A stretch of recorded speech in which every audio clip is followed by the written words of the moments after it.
রাজহংসকে জোরপূর্বক ডিম্ব পড়ানো হয়েছে।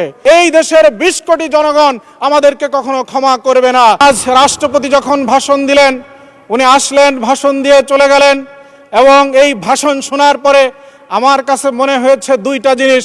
হয় আমাদের রাষ্ট্রপতির মেরুদণ্ড অনেক শক্ত হয়েছে, না হলে মনে হয়েছে রাষ্ট্রপতির মেরুদণ্ডকেও বাঁকা করে দিয়েছেন এই ভাষণের মাধ্যমে। সেটাই আমার কাছে মনে হয়েছে, এবং শেষটাই আমার কাছে মনে হয়েছে সবচেয়ে পারফেক্ট।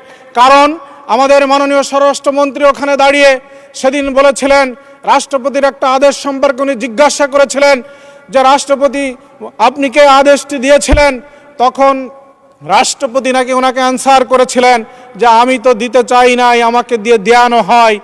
এই ঘটনাকে বর্ণনা করতে যে মাননীয় স্বরাষ্ট্রমন্ত্রী বলেছিলেন রাজহংসকে জোরপূর্বক ডিম্ব পড়ানো হয়েছে, তা আমরা আজকে কি করে বিশ্বাস না করব যে রাজহংস আবারও এইখানে ডিম পাড়ছে কি পাড়ছে না, এটা আমাদের বিশ্বাস করার কোনো সুযোগ আছে বলে আমি মনে করি না। তাই আজ যে রাজহংস মালিক পরিবর্তন হলে ডিমের কালার পরিবর্তন করে, ওই রাজহংসের বক্তৃতায় কোনো আমাদের ধন্যবাদ জানানোর সুযোগ নাই। মাননীয় স্পিকার, এজন্য আমি বলতে চাই, আজকে আমরা যারা এখানে আছি সবাই আমরা ২৪-এর আন্দোলনে গুরুত্বপূর্ণ ভূমিকা রেখেছি। আমার মতো লোকও, আমার নিকট আত্মীয় স্বজন, মা বাবা ইন্তেকাল করার পরেও আমরা বাড়িতে ফিরে যেতে পারি নাই, আজকে আমরা জানাজায় শরীক হতে পারি নাই।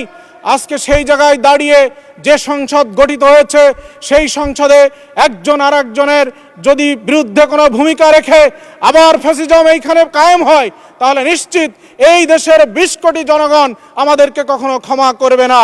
সেজন্য যার যার জায়গায় দাঁড়িয়ে আমাদেরকে অত্যন্ত গুরুত্বপূর্ণ ভূমিকা রাখা দরকার বলে আমি। ধন্যবাদ মাননীয় সদস্য, ধন্যবাদ।